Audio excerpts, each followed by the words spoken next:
थोड़ा। अच्छा महेंद्र सिंह जी आगे आओ, थोड़ा कुछ इधर आ जाओ। भारत माता की जय, भारत माता की जय। वंदे मातरम, वंदे मातरम, वंदे मातरम। जय हिंद, जय भारत, वंदे मातरम। साथियों, आप देख रहे हैं फौजी न्यूज 24 और मैं महेश चौहान। अभी हमें भिवानी के शहीद स्मारक नेहरू पार्क में, और नेहरू पार्क में आज एक कार्यक्रम किया गया था। भिवानी की विभिन्न संस्थाएं सुबह से शहीद स्मारक पर माल्यार्पण, पुष्प अर्पित कर रहे हैं और दीप जलाकर पुलवामा में शहीद हुए 44 अमर बलिदानी वीर शहीदों को याद कर रहे हैं। क्योंकि ये एक ऐसा दिन था जिस दिन युवा नशे में चूर रहते हैं और अंग्रेजी रीति रिवाज के तहत वैलेंटाइन डे का एक रूप 14 फरवरी को सदियों से दिया जा रहा है। लेकिन 2019 के बाद युवाओं ने, सामाजिक संगठनों ने, पूर्व सैनिक संगठनों ने और यहाँ तक कि भारत सरकार ने भी ये माना था कि भाई 14 जो फरवरी है उसको हम काले दिवस के रूप में मनाएं, ब्लैक डे के रूप में बनाएं। तो आज यहाँ पर भी राष्ट्रीय सम्मान ट्रस्ट, पूर्व सैनिक संगठनों, विभिन्न सामाजिक संगठनों, नगर परिषद के चेयरमैन प्रतिनिधि भवानी प्रताप जी, स्वतंत्रता सेनानियों का जो एक संगठन है वो, रेलवे से रिटायर्ड अधिकारी, सभी यहाँ पर पहुंचे। सुबह भी यहाँ पर कार्यक्रम हुआ और एक भिवानी के अंदर से एक आवाज निकल के आई है कि क्यों ना आधिकारिक तौर पर 14 फरवरी को ब्लैक डे सरकार के द्वारा घोषित किया जाए, ताकि जो हमारे युवा पीढ़ी है वो कहीं ना कहीं जो वैलेंटाइन डे के रूप में शहरों में मनाया जाता है उसको भूलकर ब्लैक डे के रूप में इसको मनाया जाए। तो यहाँ पर भी अभी कुछ साथी यहाँ पर रुके हुए हैं, हालांकि चेयरमैन प्रतिनिधि और वो श्रद्धांजलि देकर चले गए हैं। कुछ साथी यहाँ पर अभी भी हैं, तो इनसे भी बात करेंगे इनका क्या कहना है कि वैलेंटाइन डे जरूरी है या ब्लैक डे जरूरी है। क्योंकि युवाओं के लिए भी एक बड़ा चुनौती और बड़ा संदेश है कि आज अगर आप वैलेंटाइन डे मना रहे हो तो इन 44 शहीदों के बदौलत ही मना रहे हो। क्योंकि आप सभी को पता है कि 300 से ज्यादा केजी आरडीएक्स का एक बस के साथ टकराना, और अगर 300 केजी आरडीएक्स किसी एक शहर के अंदर विस्फोट कर दिया जाए तो लगभग बड़े से बड़ा शहर भी तहस नहस हो सकता था। वो आरडीएक्स इन्होंने अपनी छाती पर झेला, 44 जवानों का बलिदान दिया और उसके बदले में भारत सरकार ने एक एयर स्ट्राइक भी की और उसका बदला भी लिया। और भारत ने दिखा दिया था, भारतीय सेना ने दिखा दिया था पाकिस्तान को कि हम वो भारत नहीं रहा है कि जो घर के अंदर बैठकर ही मारेगा। आज का भारत बदल चुका है, आज की सेना बदल चुकी है, आज का भारत तुम्हारे घर के अंदर घुसकर भी मारने में सक्षम है। तो बात करते हैं, कुछ साथी भी हैं उनसे भी बात करते हैं। सबसे पहले नेत्रपाल जी हैं। नेत्रपाल जी, क्या कहोगे 14 फरवरी को जो युवा हमारे साथी हैं आज भी जश्न मना रहे हैं, कोई रोज डे मनाता है, कोई चॉकलेट डे मनाता है, कोई अलग अलग तरीके के डे मनाते हैं, और उसी तरीके में आज वैलेंटाइन डे भी मनाया जा रहा है, जिसका हिंदूवादी संगठन, चाहे फिर वो बजरंग दल हो, चाहे विश्व हिंदू परिषद हो, कड़ा विरोध भी करते हैं, युवाओं को जागृत भी करते हैं। लेकिन फिर भी आज का युवा वैलेंटाइन डे को मना रहा है। तो आप क्या कहना चाहेंगे युवाओं के लिए कि भाई ब्लैक डे जरूरी है या वैलेंटाइन डे जरूरी है? मैं स्पष्ट शब्दों में बोलना चाहता हूं, यदि भारत सरकार या हरियाणा सरकार इस तरह का कोई कदम, ठोस कदम उठाती है तो हम अपने बलिदानियों को और भी ज्यादा अच्छी तरीके से नमन कर सकते हैं, उनकी शहादत को सलाम कर सकते हैं। आज का युवा जो एक भटका हुआ युवा है, जो कि सोशल मीडिया के माध्यम से अपने आप को एक रील के माध्यम से हिट का साबित करना चाहता है, बहुत ही गंदा एक षड्यंत्र हमारे समाज के अंदर, संस्कृति के ऊपर एक घातक अटैक है, जो कि साइलेंट अटैक कह सकते हैं। और किसी भी युवा वर्ग को या किसी भी पेरेंट्स को, इवन भारत सरकार और हरियाणा सरकार को भी पता नहीं है आगे चल कर कि ये कहाँ पर मोड़ खत्म करेगा। तो मैं तो एक ही निवेदन करना चाहूँगा, जो भी युवा साथी हैं, जो भी पेरेंट्स हैं, जो भी माँ बाप है, हरियाणा सरकार खास तौर से, मैं उनसे निवेदन करना चाहूँगा, शहादत जो भी देता है वो अमर बलिदानी होता है, जिसकी वजह से ये मंत्री नेता अपने घरों में सोते हैं। मैं उनसे भी निवेदन करना चाहूँगा, यदि कोई ऐसी आपत्ति, यदि कोई देश का बेटा कहीं शहीद होता है, यदि अपनी बलिदान देता है, तो उनकी मोरल ड्यूटी बनती है कि उनकी शहादत को सलाम करने के लिए समय निकाले और उनके परिवार से जाकर के मिले। क्योंकि सरकार सिर्फ अपना एक पैकेज नोट कर देती है, अभी हमने 50 लाख दे दिया, 1 करोड़ दे दिया, इससे हमारे युवा का मन भटक चुका है और उनको देश प्रेम बहुत ही दूर दूर तक नजर नहीं आ रहा। और एक विषय मैं यहाँ पर छेड़ना चाहूँगा, जो भारत सरकार की जो अग्निवीर अग्निवीर जो सिस्टम आया हुआ है, ये बहुत ही खतरनाक सिस्टम है। जैसा कि मैं आज अग्निवीर पे बात नहीं करेंगे नेत्रपाल जी, मैं आपको रोकना चाहूंगा क्योंकि पुलवामा अटैक का विषय है, शहीदों की शहादत का विषय है। इस विषय को फिर कभी लेंगे। हमारे साथ सिलवंत जी भी हैं जिन्होंने एक गाना राजपूत समाज के लिए लिखा था, तो इनसे भी जानेंगे कि सिलवंत जी क्या चक्कर है। क्या आपको पता था कि आज 14 फरवरी ब्लैक डे है या वैलेंटाइन डे है? अच्छा, मुझे अच्छी तरह से याद था कि आज जो है ब्लैक डे है और हमारे पुलवामा शहीदों को हम नहीं भूले हैं। और मैं तो ये भी कहूँगा कि इजराइल की तरह से यहाँ के सिविलियन जवान हैं, उनको भी उस हद तक हथियार सिखाया जाए ताकि कल को वो रक्षक बन सके। उसी के लिए तो भारतीय जनता पार्टी का दावा है कि उसी के लिए तो अग्निवीर योजना को लेके आए हैं। हाँ। क्योंकि युवा जाएगा 4 साल में सक्षम होगा और ट्रेंड होके आएगा। मैं उस गहराई पर नहीं जा रहा, मैं इतना ही बता रहा हूँ, हर सिविलियन को इतना दूर नहीं होना चाहिए सेना से कि वो बिल्कुल भी हथियार चलाना ना जाने। कोई वक्त आ सकता है जिसके अंदर सेना के अलावा भी सिविलियन की जरूरत पड़े, तो वो हाजिर हों। हमारे साथ रेलवे के रिटायर्ड स्टेशन सुपरिटेंडेंट साहब भी हैं, तो इनसे भी जानेंगे। क्योंकि रेलवे ने, अगर साथियों आप अभी देखते हो तो रेलवे ने एक अच्छी नई मुहिम चलाई है कि रेलवे के जो इंजन हैं उन पे हमारे चक्र विजेताएं, चाहे वो शौर्य चक्र है, चाहे वो परमवीर चक्र है, चाहे वो महावीर चक्र है, उनके नाम लिखे गए हैं, उनके नाम से इंजन को नॉमिनेट किया गया है। नमस्कार सर जी। नमस्कार। क्या कहेंगे कि भाई रेलवे भी समय समय पर अपने अमर बलिदानी वीर शहीदों के नाम से जो इंजनों पे नाम अंकित किए हैं, ये इसके विषय में क्या कहेंगे आप? रेलवे ने तो स्वतंत्रता सेनानियों के नाम से भी कई ट्रेनें चलाई हुई हैं जो उनके नाम से चल रही हैं, जो 2 बड़े शहरों के बीच में चल रही हैं। और समय समय पर उनके बारे में शहादत के लिए भी वो करते हैं और कैंप भी लगते हैं, वहाँ ट्रेनिंग में भी इनको सिखाया जाता है। जब भी ट्रेनिंग सेंटर में कर्मचारी जाते हैं, कोई 3 साल में जाता है, कोई 2 साल रिफ्रेश होने के लिए, वहाँ भी इनका जिक्र किया जाता है। धन्यवाद जी। तो हमारे साथ अभी अगर मैं बात करूं, स्वतंत्रता सेनानियों का जो संगठन भिवानी में चलाते हैं, उनके अध्यक्ष भी हैं, इनसे भी बात करेंगे। क्योंकि स्वतंत्रता सेनानियों के समय में जो सुख सुविधाएं सेना में थी वो आज की सेना से काफी कम थी, और स्वतंत्रता सेनानियों को जो सम्मान सरकार ने बाद में दिया है, कहीं ना कहीं आज भी कुछ ना कुछ विषय इनके रहते हैं, तो इनसे भी जानेंगे। नमस्कार सर जी। सबसे पहले तो मैं आपका परिचय जानना चाहूंगा क्योंकि जो हमारे दर्शक हैं वो भी जान पाए। मेरा नाम महेंद्रपाल यादव है। मैं स्वतंत्रता सेनानी उत्तराधिकारी कल्याण संगठन का अध्यक्ष हूँ। आज का जो विषय है ये 14 फरवरी 2019 को जो हमारे वीर सैनिक शहीद हुए थे उसके लिए है।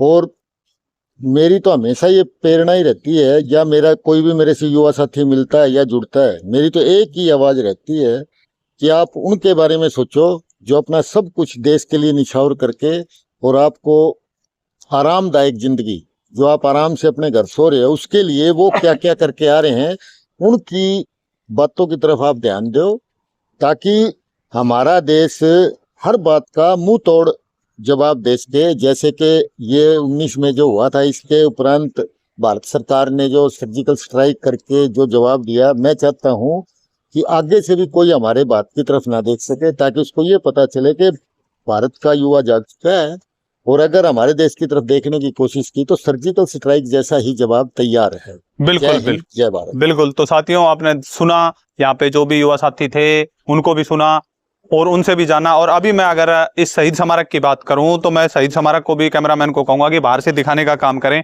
क्योंकि ये वही शहीद स्मारक है जिसके लिए किसी समय में पूर्व सैनिक आंदोलन पर बैठे थे, और उन्होंने यहाँ तक ये भी आरोप लगाए थे कि भाई सरकार कोई कार्रवाई नहीं कर रही, सरकार अच्छे से हमारे इस शहीद स्मारक को नहीं बना रही।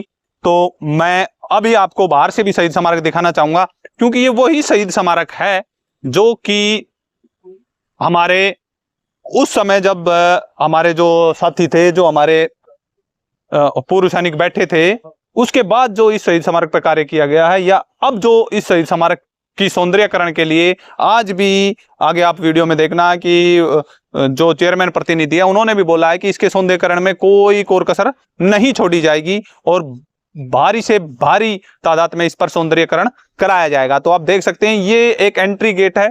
यहाँ पर अगर आप देखेंगे तो ये अलग अलग तरीके की कलाकृतियां बनाई जा रही हैं, और ये जो पार्क है जिसमें ज्यादातर पूर्व सैनिक हवन वगैरह किया करते थे, उसमें भी ये सरिये लगाकर इस पर अलग डिजाइन से कलाकृतियां की जा रही है।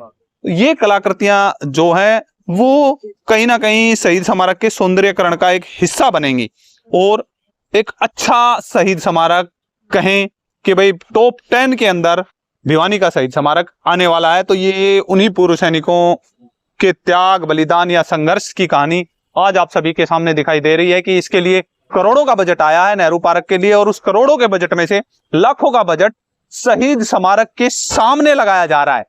ये एक अच्छी बात है क्योंकि शहीद स्मारक एक वो स्मारक है जहां पर सभी लोग आते हैं, अपने अमर बलिदानी वीर शहीदों को नमन करते हैं और फिर यहां पर शीश झुकाकर अपने सोशल मीडिया के माध्यम से पूरे देश भर में दिखाते हैं। तो आप देख सकते हैं कि ये वही भिवानी का शहीद स्मारक है।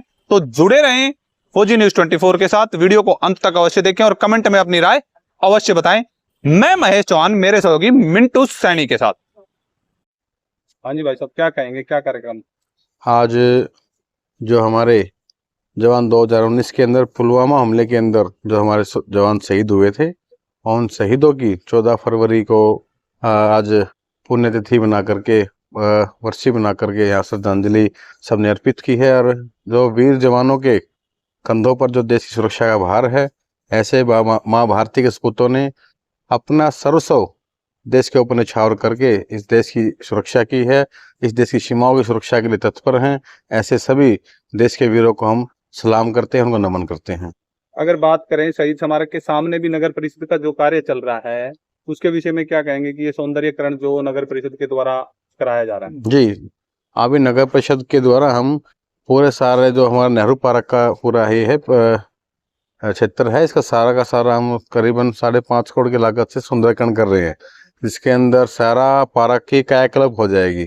इसके अंदर हमने कई प्रकार की कलाकृतियां ली हैं। इसमें आपने देखा होगा काम हमारा शुरू हो चुका है। इसमें पैदल चलने के लिए रास्ता है, इसको भी नया करके बनाएंगे। फुलवारी बागवानी का है, बहुत सी चीजें हैं जो आपको नई देखने को यहाँ मिलेगी। सुंदर सी वाटिका का निर्माण हम यहाँ करा के दे रहे हैं और लाइटों का है, रंगीन लाइटों का है। तो कई चीजें हैं जो हम चाहते हैं कि हमारा नेहरू पार्क सभी हरियाणा के जितने भी जिले हैं उनमें से अव्वल जो पार्क है, अग्रणी जो 10 पार्क हैं उनके अंदर हमारा नेहरू पार्क ही है। ये हमारा प्रयास है और इसी के साथ साथ शहर के सौंदर्यकरण के लिए हमने एक विशेष योजना बना रखी है। सभी प्रवेश मार्ग हैं हमारे, उनको सौंदर्यकरण करके, सभी पार्कों का सौंदर्यकरण करके रास्तों का बनाने का कार्य हमारा अभी आरंभ है। और जितना भी शहर के अंदर जहाँ कचरे के पॉइंट थे, उन पॉइंटों को हमने ख़त्म किया है और बहुत ज़्यादा इनके हमने सुधार भी लेके आए हैं। बहुत जल्द आने वाले 6 महीनों के अंदर हमारे शहर से कोई बाहर से कोई आता है तो शहर के अंदर जैसे ही वो प्रवेश करता है उसको अलग से एक अनुभव होगा कि वास्तव में शहर के अंदर स्वच्छता में, सुंदरता में काफी सुधार हुए हैं, बदलाव हुए हैं। धन्यवाद। सतपाल जी, क्या कहोगे, आज क्या कार्यक्रम था? जय हिंद, जय भारत। आज जैसे कि आपको पता है 14 फरवरी 2019 को पुलवामा में जो हमारे सीआरपीएफ के 40 जवान शहीद हुए थे, उनकी याद के अंदर आज पूरे भारतवर्ष के उनकी पुण्यतिथि पर एक दिया शहीदों के नाम की जो मुहिम चला रखी है राष्ट्रीय सम्मान ट्रस्ट ने, उसके तहत आज यहाँ पर हम नेहरू पार्क के अंदर अपनी श्रद्धांजलि अर्पित करने के लिए आए हुए हैं। और इस कार्यक्रम के अंदर हमारे भिवानी के चेयरमैन प्रतिनिधि भाई भवानी भी आए हुए, उनका भी हम सम्मान करते हैं। साथियों, जैसे कि आपको पता है कि देश की जो सुरक्षा है वो हमारे जवानों के हाथों में है। सीमा जब तक सुरक्षित नहीं है तब तक देश सुरक्षित नहीं हो सकता। और हर जवान, हर किसान, जैसे कि आपको पता है जब तक किसान अन्न पैदा नहीं करता और जवान जब तक सुरक्षा नहीं देगा तो किसी भी देश का विकास नहीं हो सकता। हम अपने सच्चे मन से उन जो हमारे 40 शहीद हुए थे सीआरपीएफ के जवान, उन सभी को सच्चे मन से श्रद्धांजलि अर्पित करते हैं। और एक दिया शहीदों के नाम जो कार्यक्रम हमारी मुहिम चला रखी है, उसके तहत राष्ट्रीय सम्मान ट्रस्ट हमेशा अपनी तरफ से कोशिश करती है कि अपने शहीदों को समय समय पर याद किया जाए और पूरे देश से आह्वान किया जाए अगर जब भी मौका लगे शहीदों के नाम का एक दिया जरूर जलाए और अपने शहीदों का हमेशा नमन करते रहे। मैं अपनी शुभकामनाओं के साथ पूरे देशवासियों को आज इस श्रद्धांजलि कार्यक्रम के तहत जिसने भी ये कार्यक्रम रखा, जिन्होंने भी अपने बलिदानियों को याद किया, उन सभी को मेरी तरफ से नमन है, सादर अभिनंदन है। जय हिंद, जय भारत। हाँ जी भाई साहब, क्या कहोगे?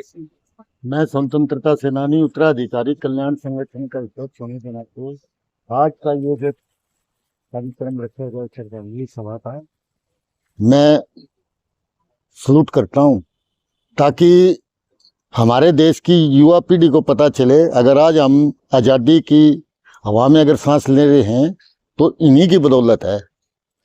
अगर ऐसे कार्यक्रम में बढ़ चढ़ के युवा को सबसे ज़्यादा आना चाहिए और पता चलना चाहिए देश के बारे में। अगर हम ये कार्यक्रम राष्ट्रीय सम्मान समिति की तरफ से रखा गया है, अगर इस कार्यक्रम से अगर हम एक भी युवा को मोटिवेट करते हैं तो ये हमारे लिए बहुत अच्छी बात होगी। जय हिंद, जय भारत। हाँ जी बाबू जी, आज अपना परिचय थे। मैं Rajkumar Verma, retired station superintendent Bhiwani बोल रहा हूँ। आज शहीद स्मारक पर थोड़ा सा समय निकालकर जो हमारे सीआरपीएफ के जवान ने अपने प्राणों की आहुति दी थी पुलवामा हमले के दौरान, जिसकी वजह से हम रात को आराम से सोते हैं, कोई दिक्कत नहीं है, तो 2 मिनट का समय निकालकर उनको हम श्रद्धांजलि अर्पित करते हैं। जय जवान जय। तो जी क्या नाम है, क्या कहेंगे, क्या कहना? ये आज 14 फरवरी का दिन है और इसी दिन पुलवामा अटैक हुआ था। हमारे शहीदों ने प्राण न्यौछावर किए थे हमारे देश की सुरक्षा के लिए। आज उस दिन को हम याद कर रहे हैं। ये श्रद्धांजलि सभा है और हम अंदर से बहुत दुखी हैं उन शहीदों को याद करके कि हमारे लिए उन्होंने जान दे दी और हम आज सुरक्षित हैं। और इस भाव को प्रत्येक हिंदुस्तानी को सोचना चाहिए कि जो भी बॉर्डर पे गए हुए हैं वो हमारी सुरक्षा के लिए गए हुए हैं। हमारे घरों में हम चैन से जो रह रहे हैं उसके बदले में वो अपनी नींद उड़ाए हुए हैं, और हमारे को जो खुला सांस, जो खुली चैन की ज़िंदगी मिली हुई है, ये उन लोगों के दुखों तकलीफ़ों के बदले में मिली हुई है, उनकी कुर्बानियों के बदले में मिली हुई है। इतना जो है देशभक्ति का भाव प्रत्येक नागरिक में हो, तो आज हम इसी भाव के साथ यहाँ पर आए और अपने शहीदों को याद किया है और इनको सैल्यूट करते हैं हम। और अंत में जय हिंद।